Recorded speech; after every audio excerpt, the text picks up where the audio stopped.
Bueno, pues gracias por venir a esta hora, que sé que es mala. Espero no dormiros demasiado. Y nada, es una charla un poco nicho. Lo que voy a contar no es que os vaya a servir para nada, pero con suerte pues aprenderéis algo y al menos el enfoque o la manera en la que he abordado el problema, pues lo mismo os ayuda para otro tipo de problemas, ¿no? Entonces, bueno, eso, soy Pepe Vila y vengo de un background más de seguridad web y así, pero hace unos años pues, me empecé a enredar pues, con microarquitectura y ataques laterales y ahí he acabado pues, bastante en el fondo de esta madriguera, ¿no? Entonces, un poco de qué quiero decir con reversear CPUs o por qué hace falta esto, ¿no? La idea un poco es que, aunque el ensamblador x86 pues, parezca algo que es muy bajo nivel y para efectos prácticos pues, obviamente lo es, en la realidad no es así. Entonces, x86 viene definido por una especificación, parte de la ISA pues, define lo que tienen que hacer todas las instrucciones, y eso es una especificación que es bastante estable y en los años pues, se mantiene para poder ejecutar cosas que se escribieron hace mucho tiempo, ¿no? Se van añadiendo extensiones y estas cosas, pero la idea es tener una capa que es estable y poder trabajar sin que las cosas cambien. ¿Qué pasa? Que la gente demanda más performance, ¿no? Entonces, si tienes que mantener algo estable, ¿cómo narices haces que cada año vaya más rápido, ¿no? O sea, las CPUs de nueva generación sean mucho más eficientes. Pues la respuesta es la implementación de esta arquitectura, ¿no? Entonces, aquí es donde entra la microarquitectura. Y esta es la pinta que tiene la microarquitectura de una CPU moderna, x86.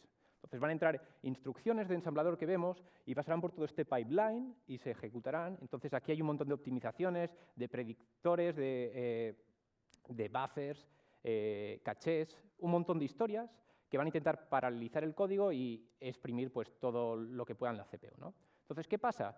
Pues que esto no está documentado, no tenemos un poco de idea de qué hace cada cosa, pero esto es solo un esquema, ¿vale? No es nada detallado. ¿Y qué hace cada componente? Pues es prácticamente desconocido, ¿no? Entonces, la gente en los últimos años ha empezado a mirar mucho y básicamente cada cosa que han mirado la han petado. Hemos tenido Spectre, hemos tenido Meltdown, hemos tenido Data Sampling Vulnerabilities, que básicamente son con todos los... A ver, aquí en los store buffers, los load buffers, con los predictores, pues han hecho inyectar desde un proceso, influenciar a otro proceso mediante los predictores, un montón de historias raras. Entonces, yo me voy a centrar hoy en una parte de las CPUs modernas que es básicamente las políticas de reemplazamiento de las cachés, ¿vale? ¿Y por qué esto? Bueno, no sé si alguno recuerda la charla del año pasado de Cache and Syphilis. La idea era que presenté un algoritmo para encontrar eviction sets, que simplemente son conjuntos de direcciones que se mapean al mismo cache set, de forma muy eficiente. Y esto es útil porque usamos eviction sets para un montón de ataques de estos microarquitecturales. Una cosa que observé, que creo que esta gráfica no la puse en la charla del año pasado, es que si yo ejecuto mi algoritmo en los distintos conjuntos de la caché, tengo unos conjuntos en los que el verde es la tasa de éxito, ¿vale? De que funciona perfecto, pero luego en el resto funciona de culo, ¿no? Entonces, en la práctica lo que hice, bueno, pues le añadí unas heurísticas, backtracking y arreglaba la tasa de éxito casi al 100%, pero claro, al coste del backtracking pues hace que sea más lento. Pero me quedé un poco grillado de por qué estos números, ¿no? Esto es un patrón un poco extraño. Y mirando un poco, la respuesta a esto era la política de reemplazamiento. No todos los conjuntos de la caché implementaban la misma política de reemplazamiento y, dependiendo de la política de reemplazamiento, mi algoritmo funcionaba mejor o peor, ¿no? Entonces, básicamente eso fue mi motivación para decir, bueno, pues voy a ver qué pasa aquí, porque no están documentadas. A partir de, creo que es la tercera generación de icores, nadie sabe qué política de reemplazamiento implementa las cachés de CPUs, y dije, bueno, pues voy a intentar ver si soy capaz de sacar eso. Entonces, voy a ir brevemente background de las cachés, ¿no? Pues los números vienen del portátil que tenéis aquí, un iCore de octava generación, y básicamente tenemos una jerarquía de cachés, la más pequeña, más rápida, más cerca del core, y luego la más grande, compartida, un poco más lenta y eso. Entonces, como suelo decir siempre, para bien o para mal, las cachés son algo completamente transparente para el programador, ¿vale? El único efecto que podemos observar es la latencia. O a veces accedes a una dirección de memoria, si el tiempo de acceso es muy rápido, pues puedes inferir que estás tocando la caché de nivel 1, ¿no? Si tardas un poco más, nivel 2, si tardas un poquito más, nivel 3, y si tarda un montón, pues sabes que estás yendo a la de RAM. Entonces, si hacemos un poco más de zoom, aquí vamos a simplificar, solo tenemos una jerarquía, un nivel de cachés. Entonces tenemos la CPU en un lado, aquí la memoria, la de RAM, y desde el punto de vista de la caché, la de RAM se divide en bloques. Estos bloques normalmente tienen 64 bytes, ¿vale? Entonces, la caché a su vez se parte en conjuntos. En este caso solo he pintado 2, pero hay bastantes más. Y cada conjunto tiene asociatividad, líneas, que se dice, ¿no? En este caso tengo una caché con conjuntos de asociatividad 4. Y eso significa que cada conjunto le caben 4 bloques de memoria. Entonces, cuando la CPU quiere acceder a una dirección, lo que vamos a hacer va a ser descartar los 6 bits de menor peso, que básicamente es el offset dentro del bloque. Tenemos 64 bytes, 2 a la 6, 64, entonces con esto simplemente referenciaremos el byte dentro de cada bloque. Y luego vamos a usar en este caso pues, 10 bits siguientes de menor peso, y 10 bits es porque en este caso, si hacemos el cálculo de cuántos conjuntos hay 1024, pues necesitamos 10 bits para indexar a un conjunto de caché concreto, ¿no? Entonces, en este caso, pues este acceso en concreto nos dice que esa dirección debería estar en el conjunto 1. Cuando identificamos el conjunto, lo que va a pasar es que el hardware va a hacer una comparación de los tags de todos los bloques almacenados en este conjunto con el tag que estamos solicitando. Y el tag no es más que los bits de mayor peso del resto de la dirección, ¿vale? Entonces aquí pueden pasar dos cosas. Que haya un match, pues un tag se corresponde a lo que estamos buscando, y en ese caso vamos a decir que es un acierto de caché o un hit, y vamos a pasar el bloque directamente a la CPU, la latencia va a ser baja, entonces todo es estupendo, ¿no? Pero lo otro que puede pasar es que hacemos lo mismo, pero tenemos un fallo en caché, es un cache miss. Entonces, en este caso, vamos a tener que pedirle a la DRAM el bloque, y lo que va a pasar en la caché es que la política de reemplazamiento va a decidir qué bloque nos cargamos para hacer sitio al bloque nuevo. Y la idea es que si volvemos a pedir ese bloque en el futuro, sí que estará en la caché, ¿no? Y en ese caso, pues, tarda bastante más el acceso.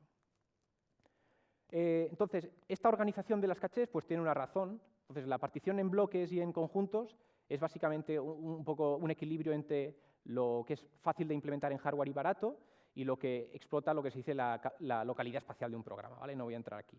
Y la política de reemplazamiento intenta explotar otra cosa que es la localidad temporal de los programas. La idea es que quieres intentar maximizar el número de accesos que se van a encontrar en la caché. Entonces, ¿qué pinta tiene estas políticas de reemplazamiento? Pues las más comunes son FIFO, es decir, el bloque que ha entrado primero a la caché será el primero que nos cargamos. O LRU, el bloque que hace más tiempo que no accedemos será el que nos carguemos. Y, bueno, y algunas variantes, ¿no? Pseudo LRU y algunas otras. Entonces, la idea general de todas estas es que lo que va a pasar es que, además de tener el tag y el bloque de datos en la línea de la caché, vamos a añadir unos bits de control, unos metadatos que nos van a permitir pues, contabilizar o la edad o la frecuencia en la que se ha accedido ese bloque, ¿vale? Entonces, la política de reemplazamiento usará esos bits de control o esos metadatos para establecer su lógica. Y básicamente, las políticas de hoy en día son un poco más complejas que estas que he nombrado, pero mantienen la misma idea, ¿vale? Tener un poco de metadatos y contar algo. Entonces, si hacemos un poco de zoom ahora, nos centramos en un conjunto. Hay una manera de visualizar este conjunto o de abstraerse y es verlo como una máquina de Mealy, ¿vale? Una máquina de Mealy es simplemente un autómata y lo que vamos a hacer es, vamos a definir un alfabeto de entrada como bloques de memoria. Entonces, en vez de pensar en direcciones de memoria, nos simplificamos la vida y les ponemos letras o identificadores, ¿vale? En este caso, ABC. Y un alfabeto de salida, que es básicamente las únicas observaciones que podemos hacer en la caché, o un hit o un miss.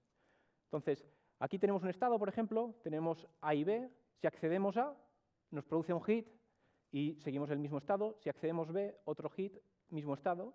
Pero si accedemos C, va a producir un miss y ahora una transición. Y este estado nuevo, pues en vez de A, B, tiene C y B. Entonces, C ha reemplazado A. Si miráramos así un poco más en detalle, un ratico, pues veríamos rápido que este autómata se corresponde a una caché de asociatividad 2, es decir, capacidad para 2 bloques, y que implementa la política FIFO. Solo transicionamos cuando hay un fallo de caché. Entonces, lo importante es que cada estado aquí que estamos viendo tiene, por un lado, el contenido, pero también esos metadatos, ¿no? AB no es lo mismo que BA. porque en una B ha entrado antes y en otra ha entrado antes.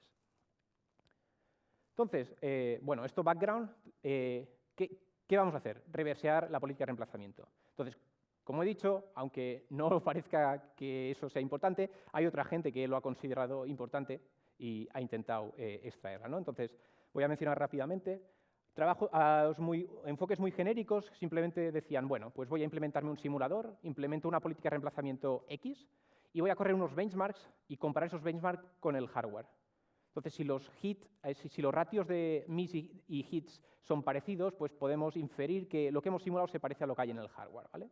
Entonces, para una idea general eso no está mal, pero no nos da ni escala bien ni nos da garantías de ningún tipo. Entonces, otro enfoque mucho más sistemático e interesante es uno que propusieron Abel y Reineke, y básicamente es algo muy común cuando estamos abordando un problema nuevo. Entonces, si aprender políticas de reemplazamiento así en genérico es muy complejo, pues igual podemos restringir la clase de políticas que queremos aprender. Entonces, lo que ellos hicieron es decir, vamos a definir un subconjunto de políticas muy sencillas, las llamamos políticas de permutación, que incluyen LRU, FIFO, PLRU, las más sencillitas, y vamos a intentar aprender cuál de ellas está implementando el hardware, ¿no? Entonces propusieron un algoritmo muy eficiente, lo pueden correr en hardware, y además demuestran que el algoritmo, si termina, es correcto, ¿vale? Entonces, si nuestro hardware implementa una política de permutación de esta subclase de todas las posibles políticas de reemplazamiento, pues este algoritmo está muy bien. Pero obviamente el hardware moderno usa cosas más complejas, entonces esto no nos va a valer. Lo que hizo este trabajo de Guillermo Rueda fue como una continuación, esto fue un trabajo fin de máster muy interesante. Dijo, bueno, voy a intentar generalizar esto de solo aprender políticas de permutación a cualquier política determinista. Y lo que hizo fue utilizar técnicas de aprendizaje de autómatas. Y eso es un poco, bueno, eso básicamente ese trabajo fue el que me inspiró a mí para lo que voy a contar a continuación. Entonces, esto fue muy interesante. El problema es que utilizó un tipo de autómata que es muy, autómata de registro se llama, es mucho más difícil de aprender, no nos da ninguna garantías de que lo que aprendemos es correcto y no escalaba en práctica, ¿vale? Entonces, solo podía aprender políticas muy pequeñas desde simulador, pero nada en hardware. Así que nada, con este estudio un poco de lo que había intentado la gente, pues vimos a ver qué podíamos hacer nosotros y esto es un poco lo que hemos hecho y lo que voy a contar hoy. Lo primero que vi claro es que necesitaba una interfaz hardware para hablar a la caché. La caché, como digo, es transparente, solo son accesos a memoria, vemos tiempos de ejecución, hay mucho ruido, no corremos solos. Entonces, quería una interfaz que yo le pudiera dar una secuencia de bloques así y recibir la secuencia de hits y misses, de forma determinista, que pudiera replicarlo y que no me tuviera que preocupar de la frecuencia a la que estaba corriendo en ese momento la CPU, de si había otro proceso, de si el código que generaba interfería. O sea, eso es la interfaz hardware, ¿vale? Un montón de problemas que explicaré después. Luego, definí una abstracción, no voy a entrar aquí ahora, pero el problema es que si intentamos directamente aprender hardware, resulta que es muy complejo, ¿no? Entonces, aquí añadimos una pequeña capa que abstraemos el autómata de Mili que os he enseñado antes a algo que es un poco más abstracto, pero que contiene la misma esencia y la misma lógica y es más fácil de aprender. Entonces, luego le vamos a enchufar a esto un algoritmo de aprendizaje de autómatas, que básicamente la idea de aprendizaje de autómatas es muy antigua y la idea es que en base a inputs y outputs podemos construir, o sea, inferir lo que la máquina de estados del sistema con el que estamos interactuando, ¿vale? Importante, dependiendo de qué autómata podemos hacerlo con ciertas garantías. Aunque sea normalmente cuando es una black box, nunca puedes estar seguro de que lo que has aprendido es correcto. Pero veremos que aquí hay algunas condiciones que nos permiten tener algunas garantías formales de validez. Entonces, si esto funciona bien, este algoritmo nos va a escupir un autómata, que es un modelo preciso de lo que hace la política de reemplazamiento, estupendo. Problema, que si tenéis un autómata de 100 y pico estados, no vamos a entender ni papa de lo que hace, ¿vale? Entonces, el último paso es decir, bueno, pues vamos a usar una cosa aún más rara que Automata Learning, que se llama Program Synthesis, que lo que haremos va a ser pasarle una plantilla de digamos que es como medio pseudocódigo de cómo implementaríamos una política de reemplazamiento, pero vamos a dejar un montón de huecos sin definir, ¿vale? Entonces, le vamos a pasar esa plantilla, le vamos a pasar el autómata y le vamos a decir, relléname estos huecos de este programa para que el programa que me saques se comporte exactamente igual que este autómata. Entonces, si encuentra una solución, tendremos un pseudocódigo que es equivalente al autómata. Entonces, aunque no seamos capaces de leer un autómata de 100 estados, todos sabemos leer un lenguaje imperativo, ¿no? Así que esa es un poco Esto va a ser el pipeline, lo que he implementado, y voy a entrar un poquito, bueno, sí, en detalle. Esto es un poco la comparación y nada. La interfaz hardware es una herramienta que se llama CacheQuery. Bueno, todo lo que he hecho está publicado, al final os pondré los enlaces.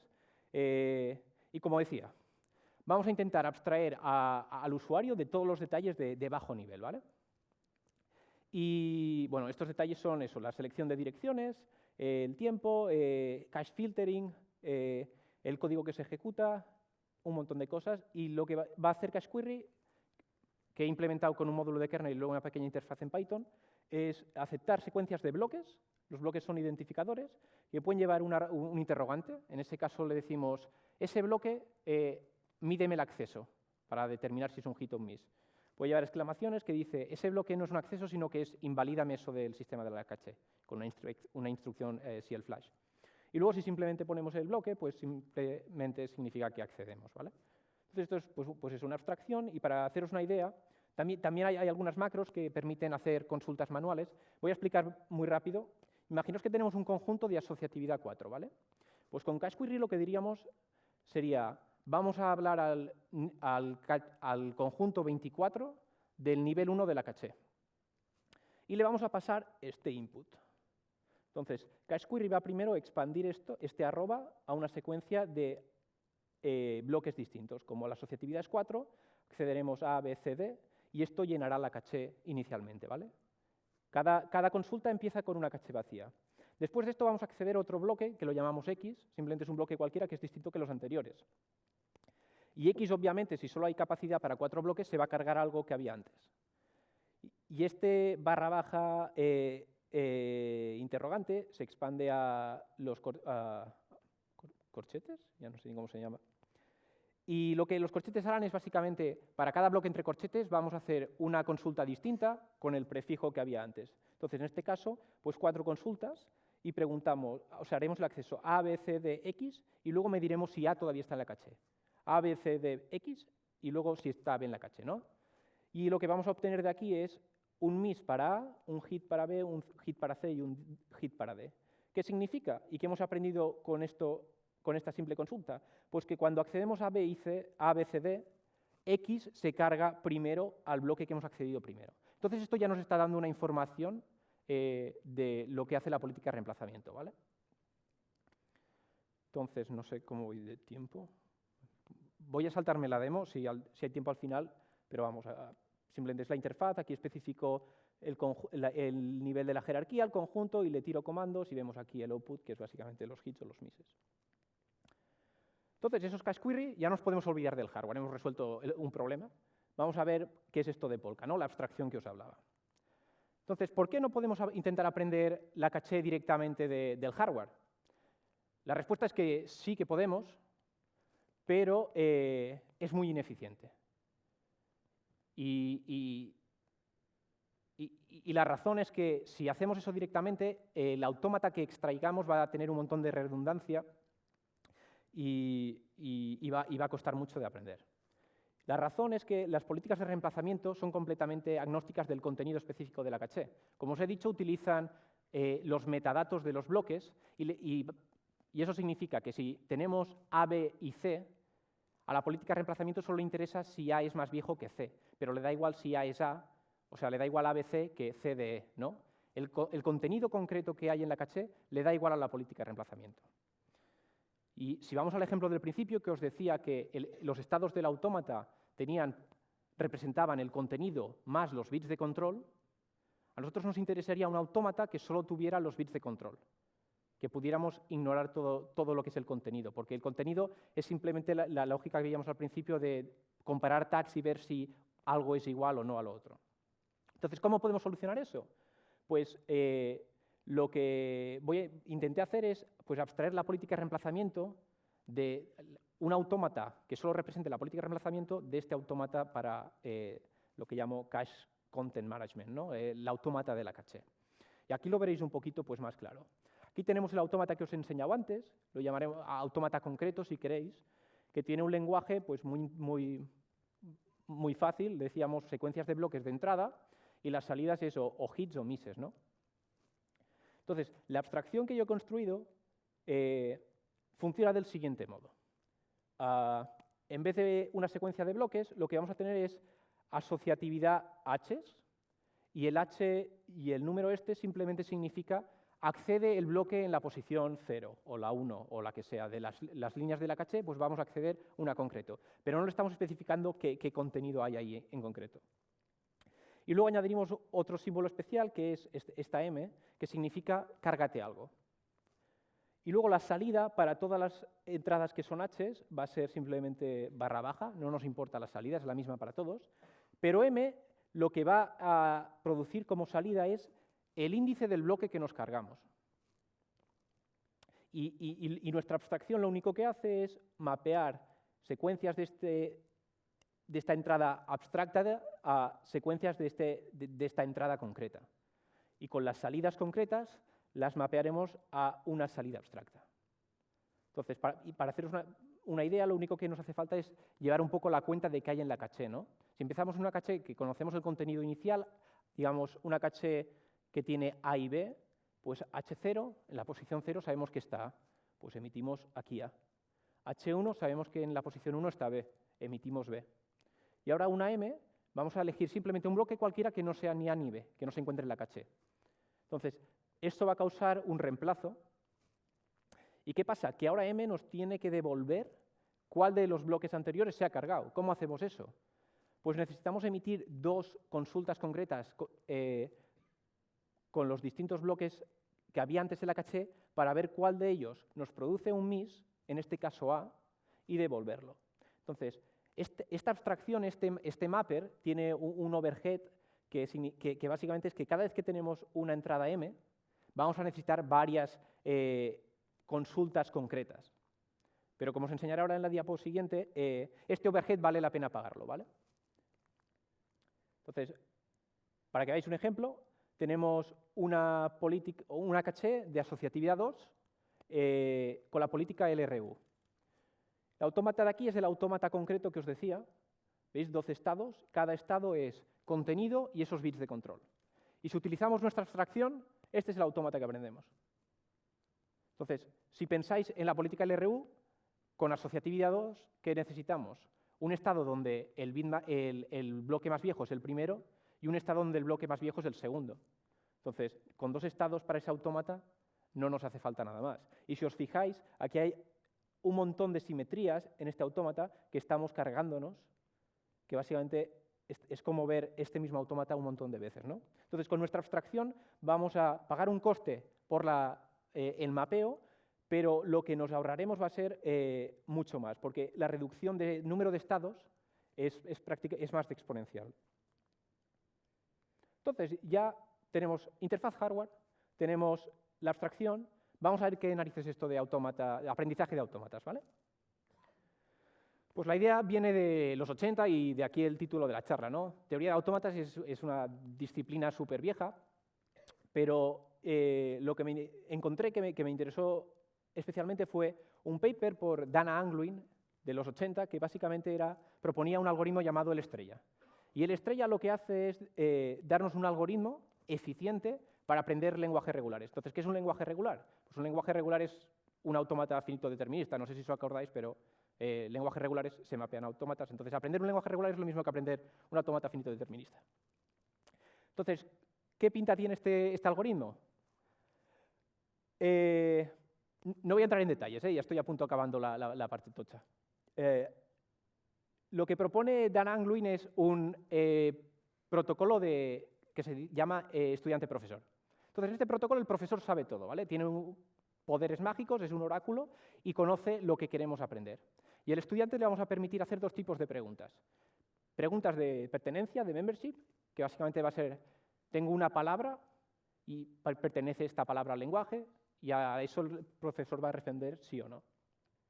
Y esto es fácil de implementar porque si tenemos un sistema con el que interactuamos, básicamente la respuesta es darle el input y ver el output, ¿vale? Lo que es más complicado es las preguntas de equivalencia. Cuando el estudiante tiene una hipótesis, va a ir al profesor y le va a decir, oye, creo que el lenguaje que estamos buscando es este. Y el profesor, que sabe todo, le va a decir sí, y en ese caso el algoritmo termina y ha aprendido lo que quería. Y en caso de que no sea así, le tiene que dar un contraejemplo para que el estudiante pueda seguir refinando el aprendizaje, ¿no? Entonces, obviamente, para implementar una query de equivalencia vamos a necesitar alguna especificación o algún oráculo que nos diga qué diantres hace el hardware. Luego veremos cómo resolvemos esto. Pero lo único que os tenéis que quedar es que hay un algoritmo eficiente que nos permite aprender o inferir el autómata mínimo con un coste polinómico en número de preguntas, ¿vale? Bueno, y el coste es en función del número de estados del autómata. Por eso es tan importante intentar aprender un autómata pequeño, porque cuanto más pequeño, menos preguntas vamos a necesitar. Es un poco de sentido común. Entonces, aquí me saltan unas cuantas slides donde iba en detalles de este algoritmo. Luego, con la versión que publique, lo podéis ver si os interesa. Pero en la práctica yo no he necesitado aprender nada de esto. Sé que hay un algoritmo que aprende autómatas. Voy a coger una librería, en este caso LameRelief, que es un framework en Java que implementa el estrella y un porrón de extensiones. Y en concreto, el estrella tiene una extensión para máquinas de Mealy, ¿no?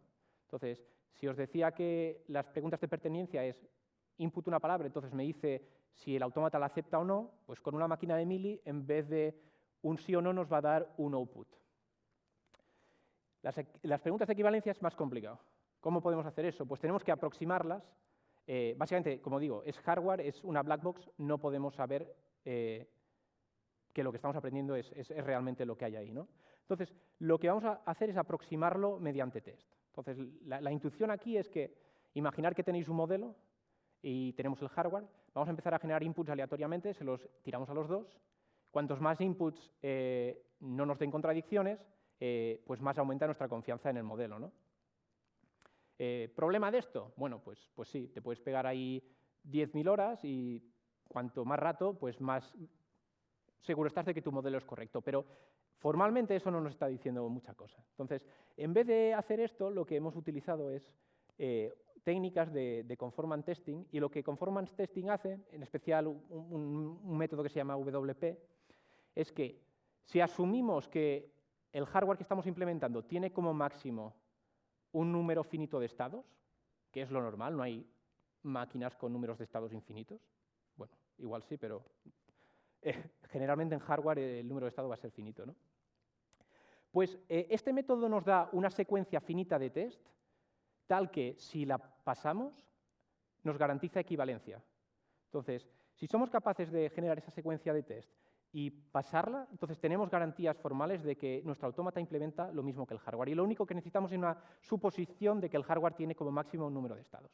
En la práctica es un poco más problemático porque el número de secuencias crece exponencialmente, entonces nunca lo puedes llegar a hacer, pero si cogemos el argumento y le damos la vuelta, lo que nos permite decir, y esto es una garantía un poco más fuerte que simplemente hemos probado durante 2 horas 10 millones de queries, es lo siguiente. Si yo he aprendido un autómata que tiene 200 estados, el hardware va a ser equivalente a lo que sea el hardware siempre que el hardware tenga menos de 200 estados. Entonces, esto parece obvio y una tontería, pero por lo menos sabemos que lo que hemos aprendido, si asumimos que el hardware tiene un tamaño finito, es correcto. Y eso es bastante difícil de conseguir cuando estás aprendiendo algo de caja negra. Nunca tienes certeza de lo que aprendes si lo que aprendes es correcto o no. Entonces, bueno, pues ya tenemos básicamente aquí un algoritmo que le conectamos nuestra abstracción, nuestra interfaz, va a empezar a hacer preguntas de entrada y salida y nos va a generar un autómata que implementa la política de reemplazamiento y además tiene unas garantías de que es correcto, ¿no? ¿Qué pasa? Pues lo que os decía antes. Esta es la pinta que tiene un autómata para simplemente una caché de asociatividad 4, que es relativamente pequeña, y para la política de reemplazamiento el RU, que es bastante sencilla. Entonces, si de aquí alguien es capaz de decirme que esto está implementando el RU, pues tiene bastante mérito, ¿no? Entonces, ¿qué podemos hacer para automatizar aquí la extracción de alguna explicación de lo que está haciendo ese autómata? Pues lo que vamos a intentar es aplicar un poco el sentido común o la intuición que tenemos. Esta es básicamente la intuición que yo tengo cuando pienso en una política de reemplazamiento, ¿vale? y voy a intentar codificarla en un sistema de algún modo. Entonces, mi intuición es la siguiente. Decía que cada bloque tiene ciertos bits de control, ¿no? Esos metadatos.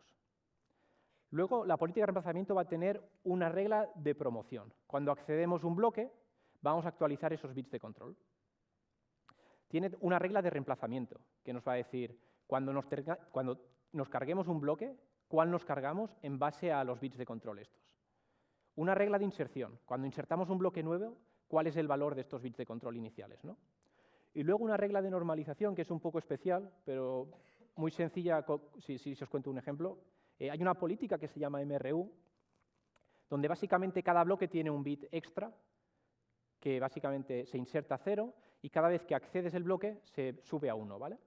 Entonces, la política de reemplazamiento dice, empieza y búscame el primer bloque que tenga un 0 y reemplázalo. ¿Qué pasa? Que en algún momento podemos tener todos los bloques con el bit a 1 y no estaríamos reemplazando nada. Entonces, el hardware necesita normalizar ese estado y cuando todos los bits se ponen a 1, los bajaremos a 0, ¿no? Y así seguimos evitando o reemplazando bloques. Entonces, ¿cómo hacemos esto en la práctica? Pues lo que decía, con una plantilla. La plantilla va a ser la siguiente. Vamos a definir una función de hit, una función de miss, y estas funciones se corresponden bastante a las transiciones de nuestro autómata, ¿vale? Pues el estado es simplemente un vector de asociatividad bits de control, que pueden verlo como un vector de enteros. Recibirá el índice de la línea a la que estamos accediendo y le aplicaremos vamos a coger un estado nuevo, que es aplicar la regla de promoción al estado viejo, normalizaremos el estado si hace falta y lo devolveremos. Y la plantilla para el miss, vamos a recibir un estado, normalizaremos antes si hace falta, vamos a elegir qué línea nos cargamos utilizando la regla de reemplazo, vamos a modificar la línea que nos han dicho e insertar con la regla de inserción, y luego normalizaremos y devolveremos pues, el estado nuevo y el índice. ¿Qué nos falta? Pues definir un poco más concretamente estas funciones, ¿no? Estas reglas. Entonces, la regla de promoción tiene esta pinta. Y lo interesante aquí es que esto es básicamente un código que podéis entender todos y lo único nuevo son estos interrogantes de aquí. Estos son los huecos que mencionaba antes y es lo que la herramienta de síntesis de programas va a intentar rellenar. Lo que quiero es que aquí en este if me genere una expresión booleana arbitraria, la que él quiera. Le puedo poner el límite de recursividad o de longitud. Si se cumple una condición, no especifico cuál, actualízame esta posición con un valor que no te especifico. Y esta expresión natural puede ser sumar una constante, sumar el valor que pasamos aquí, multiplicar, lo que queramos. Y luego vamos a definir un loop y lo mismo. Si se cumple una condición arbitraria booleana, ahora que depende de dos variables, actualizamos otra vez con una expresión arbitraria, ¿no? ¿Qué nos falta? Pues codificar todas las restricciones del autómata en este programa. Vamos a coger nuestro autómata y le vamos a decir, cada transición del autómata es un input a la función hit y un output. Entonces, si escribimos todos los inputs y outputs de nuestras funciones, le podemos chutar esto a la herramienta de síntesis de programas y si encuentra una solución, bueno, va a intentar generar código aquí, expresiones, para generar un programa que se comporta exactamente igual que nuestro autómata y que tiene aquí una estructura que podemos ir directamente a ver qué es esta expresión y eso nos permite extraer la regla de inserción. Perdón, de promoción sería aquí, ¿vale? Entonces, vale, esto está muy bien. En la teoría parece aprendizaje de autómatas, síntesis de programas, pues seguro que esto no funciona ni de coña, ¿no? En la práctica. Pero bueno, vamos a ver que un poco sí que funciona y eso es lo guay de todo, ¿no? He hecho como tres evaluaciones. La primera lo que hemos hecho es ver cómo de bien es nuestro algoritmo de aprendizaje de autómatas, ¿vale? Y vamos a simular unas cuantas políticas de reemplazamiento y vamos a ver cómo escala nuestro algoritmo y qué pinta tienen los autómatas. La ventaja de simularlo es que empezamos entrenando con cosas que conocemos la solución, ¿no? Si yo implemento la caché, la política de reemplazamiento PLRU, sé el número de estados que puede tener, entonces cuando genero el autómata, viendo el número de estados, como os contaba antes, podemos tener garantía de que lo que hemos aprendido es correcto.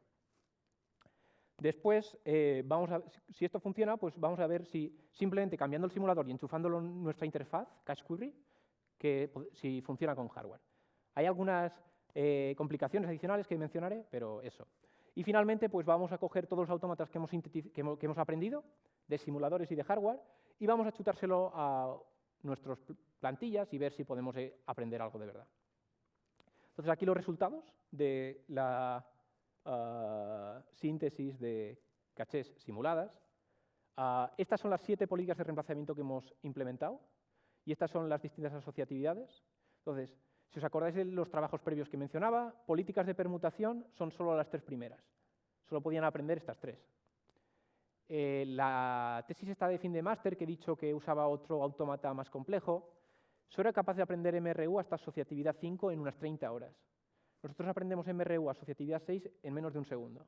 Y todo eso es por la abstracción esta que puede parecer no importante, pero es una escalada pues bastante grande. Y estas son 3 políticas bastante más complejas que hemos llegado solo hasta asociatividad 6 en el tiempo que teníamos de timeout. Pero bueno, ya estamos haciendo bastante más de lo que se había conseguido, ¿no? Es una mejora importante. Todavía hay un reto y es que el número de estados y, por lo tanto, el tiempo de aprendizaje crece exponencialmente con la asociatividad. Es decir, para cachés muy grandes va a ser todavía muy difícil. Pero veamos cómo se comporta con el hardware, ¿vale? Yo tenía 3 máquinas, un iCore de 4ª generación, iCore de 6ª generación, iCore de 8ª generación, cada uno con 3 niveles de cachés. Y, bueno, ¿qué problemas hay? Pues bastantes. Primero que en los niveles 3, las políticas más grandes, no todos los conjuntos implementan la misma política de reemplazamiento. Entonces, para solucionar eso, me centro solo en unos conjuntos que se llaman líderes. ¿Cómo voy de tiempo? Aquí me puedo explayar un poco, pues. Uno pensaría que la política de reemplazamiento es la misma en todos los conjuntos, ¿vale? ¿Qué pasa? Que la política de reemplazamiento intenta maximizar el número de hits para todos los programas. Pero no hay una política de reemplazamientos perfecta que para todos los programas se comporte bien. Hay políticas que benefician a programas con un tipo de acceso a memoria, de un workload, y hay otras políticas que benefician a otros. Entonces, idealmente, si pudiéramos implementar las dos y dependiendo de la carga que estamos ejecutando en cada momento, ejecutar una u otra sería estupendo, porque tendríamos lo mejor de las dos políticas, ¿no? Pues, aunque parezca una locura, esto se puede hacer en hardware. Y lo que hacen es, cogen unos cuantos conjuntos que se llaman líderes, y estos líderes van a implementar la política A. Otros líderes van a implementar la política B. Y, curiosamente, estos líderes son los picos que estaba observando yo el año pasado.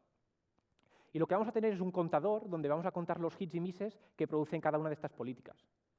Y el resto de conjuntos que no son líderes, que se llaman seguidores, van a implementar las dos políticas, pero van a ejecutar en cada vez solo la que en ese momento dado esté produciendo más hits.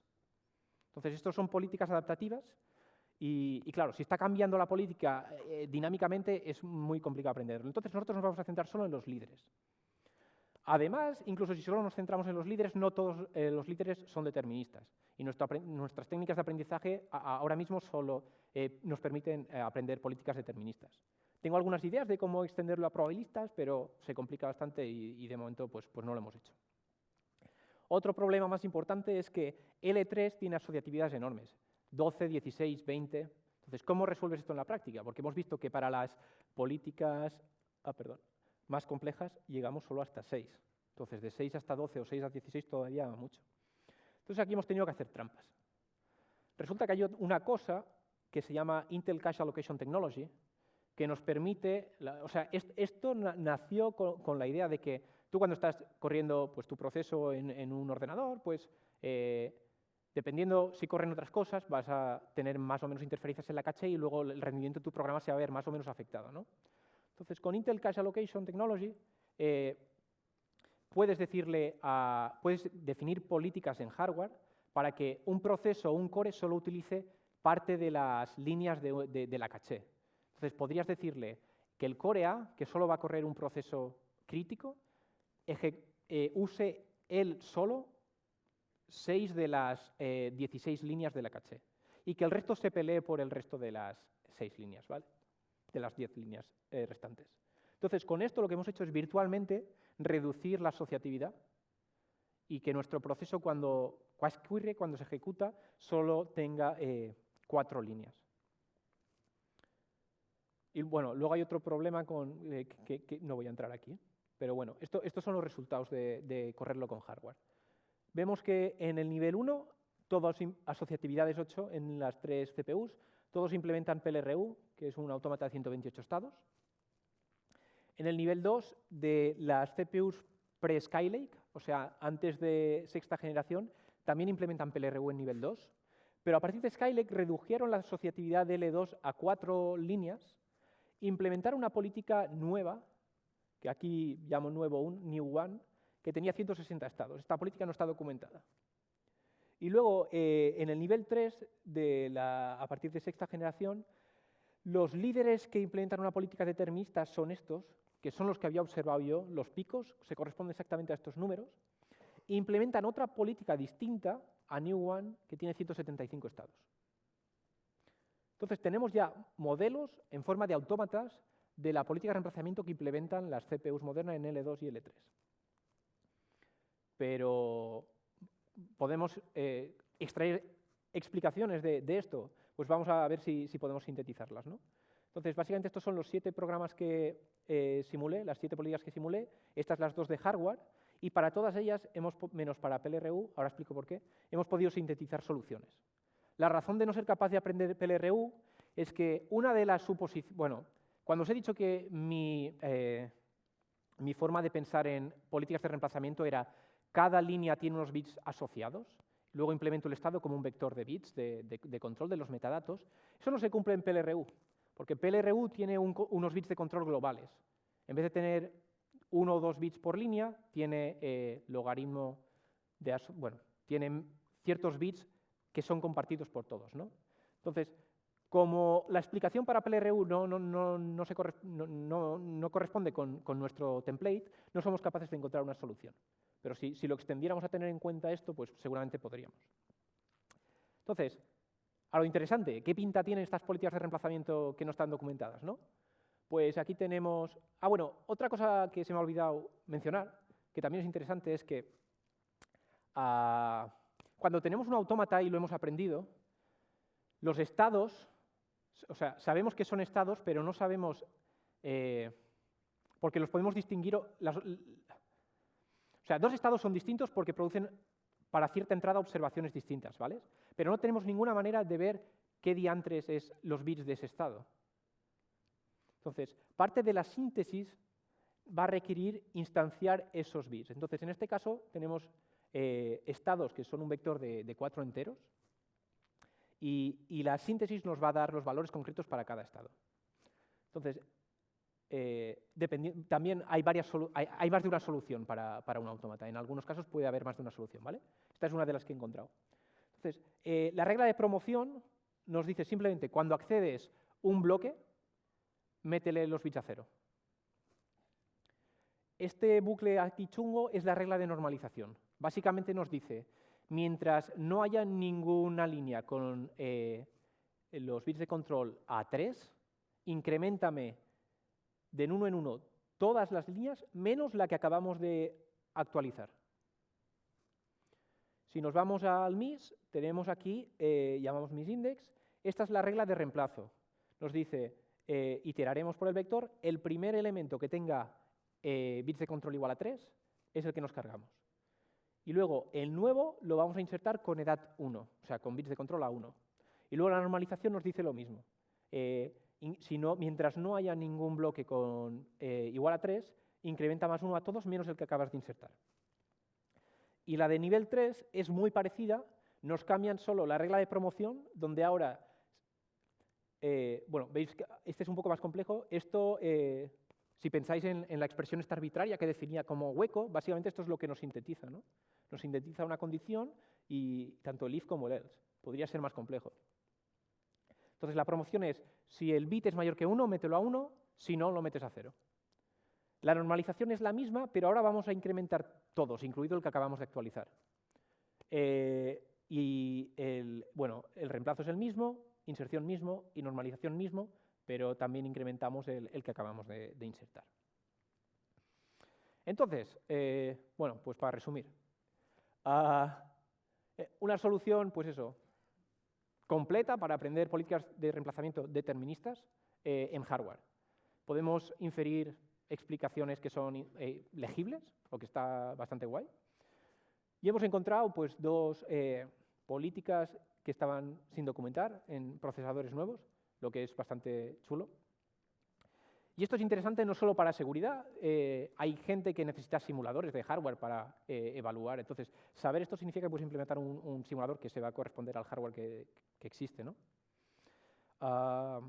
Y nada, nuestras cache query, la interfaz, Polka es básicamente la herramienta de aprendizaje de autómatas y todos los scripts de síntesis. Y si queréis los detalles gores, pues tenéis el paper aquí. Y creo que ya está. Siento si os he machacado demasiado. Gracias.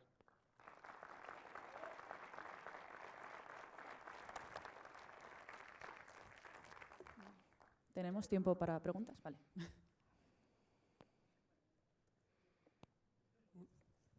Una preguntilla pequeña. ¿En ninguna de estas arquitecturas hay segregación de caché de instrucciones y caché de datos? Sí. No has dicho nada. Sí, nivel 1, en todas ellas, en nivel 1 están separados datos e instrucciones, ¿vale? Ahora mismo Cache Query solo trabaja con datos, es decir, no podemos aprender la política de reemplazamiento de la caché L1 de instrucciones. Puedo implementarlo, es bastante más complicado porque en vez de hacer loads, que es muy fácil, tienes que básicamente hacer jumps y bueno, se puede hacer. L2 y L3 son unificadas, entonces tienen ambas. Entonces, mi intuición es que en la política no va a hacer una distinción, dependiendo si tienes datos, pero es una suposición mía, ¿vale? Por ahora lo único que hago es que cuando genero código me aseguro que no interfiera y solo miro los datos. Pero eso es una buena pregunta y de momento asumo que no va a afectar, pero puede ser. Otra suposición que hago, hay patentes de Intel que dicen que la política de reemplazamiento de L3 puede variar dependiendo de si el bloque se encuentra en L1 o no. O sea, los niveles más altos le dan pistas a los niveles más bajos. Yo ahora mismo eso no lo puedo implementar por cómo genero las direcciones, cómo Cache Query genera las direcciones, porque automáticamente me cargo lo que hay en L1 o L2. Entonces asumo que nunca va a darse ese caso. Para implementar ese caso necesitaría utilizar dos cores y sincronizar. Se puede hacer, pero se complica. Entonces, respondiendo, podría ser que la política fuera mucho más complicada y, de hecho, mi apuesta es que lo es.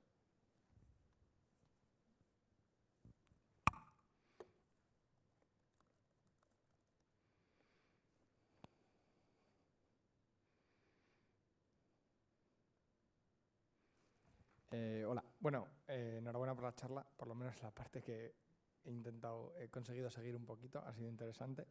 Creo que este tipo de cosas es café para muy cafeteros. Espero que las preguntas que voy a hacer tengan un poco de sentido, sinceramente. Una de las preguntas que he pensado también al principio es, ¿cuál es la razón por la que las políticas de reemplazamiento no están documentadas? O sea, ¿cuál es la razón por la que Intel prefiere no documentar ciertas políticas de reemplazamiento cuando anteriormente en otros procesadores o en otras caches sí que lo ha dicho? O sea, no sé si lo ha llegado a decir nunca. Intel solía decir, implementamos pseudo LRU, pero pseudo es un término muy ambiguo, ¿no? Puedes aproximar el LRU de muchas maneras. La estándar es con un árbol y eso parece que es lo que hacían en hardware, pero siempre son bastante vagos cuando dicen esas cosas. Pero siempre se ha tenido que sacar por ingeniería inversa o por estudio en vez de porque lo documentan. La razón, pues porque al final supongo que ahí es donde están las diferencias con su competencia, ¿no? Vale, okay. De todas formas, la política de reemplazamiento ahora ya están casi todas. Entre este trabajo y otro que salió a la vez con ahora no me saldrá el nombre. Hay otro trabajo que ha estado también haciendo lo mismo de otra forma. Básicamente las políticas de reemplazamiento yo creo que es un problema más o menos resuelto. Ahora lo interesante y el componente casi más crítico para la performance y más secreto de Intel, según lo que me han dicho la gente que se dedica a arquitectura de computadores, es el prefetcher. Eso está completamente sin documentar y es un misterio y afecta a la performance mucho. Entonces, supongo que sería lo siguiente a intentar. Vale. Y una pregunta también que va relacionada con esto. Las políticas de reemplazamiento que has podido deducir haciendo todo este proceso, ¿son políticas limpias o auténticas? O sea, por ejemplo, cuando te has encontrado un LRU, ¿has visto que es una política de LRU de verdad, o a la hora de estudiar de repente has encontrado que hace cosas raras y que no siempre se comporta de la misma manera? Y si es así, ¿hay alguna explicación lógica detrás de eso? ¿Puede haber ruido a nivel de hardware o simplemente fallas a nivel de hardware? ¿O alguna implementación más oscura dentro que intenta mejorar la política de caché? O sea, ruido siempre hay, incluso aunque estés a nivel de kernel, deshabilites interrupciones y todas las historias que quieras. El hardware hace cosas raras y es difícil saber. Lo que hago al final es repetir muchas veces, y hay veces que sí que ves algo de no determinismo. Cosas raras que hemos encontrado. En algunos casos, cuando la caché está vacía, en vez de rellenar de izquierda a derecha, te rellena de derecha a izquierda. Entonces eso hace que los árboles de PLRU típicos queden un poco raros. Otra cosa que hemos encontrado es que esto es la interfaz de Cache Query, ¿no? Entonces, está guay para simplemente interactuar como juguete, yo qué sé. Si hago así, lleno la caché y pruebo, están todos, ¿no? Y ahora digo, ¿cuál se ha salido, no? Y me dice, bueno, pues X se ha cargado a, que es ese 0 que veis aquí. Jugando así, hemos visto una cosa muy rara y básicamente parece un bug en casi todas las cachés de Intel. No es un bug crítico que vaya a tener implicaciones de seguridad, pero son detalles como estos que mencionas que se supondría que hacía una cosa, o sea, ciertas instrucciones hacen ciertas cosas, pero cuando lo miras no siempre es el caso. Entonces hacen cosas raras. Vale, me refería justo a ese tipo de cosas que parece que son bugs, por si habéis encontrado alguna de esas que tenga una explicación lógica, en plan de, mira, es que han hecho esto y no es una política de reemplazamiento, digamos, limpia o estándar, porque han intentado implementar algún tipo de optimización o porque hay un bug a nivel de hardware y ya está. O sea, tengo los dos ejemplos. Hay un bug a nivel de hardware que no lo voy a contar todavía. En unas semanas, estamos hablando aún con Intel, entonces en unas semanas igual lo publicamos. No tiene impacto de seguridad, pero por si acaso. El otro es que el New One y el New 2 básicamente están muy inspiradas en... Déjame ver.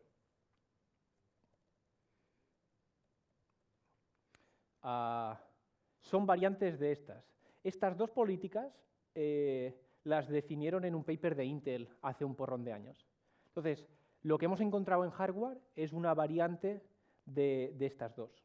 Que son políticas de reemplazamiento de Intel, que no son cosas comunes. O sea, estas dos son simplemente teóricas. Había un paper que la proponía y decían, esto mejora la performance sobre las anteriores.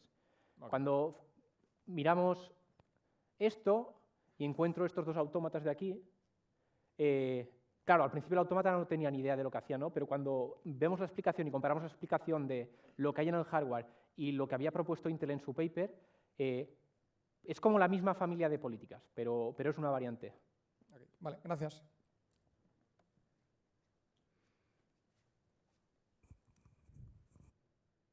Bueno. Vale. Ya no hay tiempo para más preguntas porque las otras salas están terminando también. Entonces, nada, Pepe, muchas gracias. A vosotros. Y un aplauso, por favor.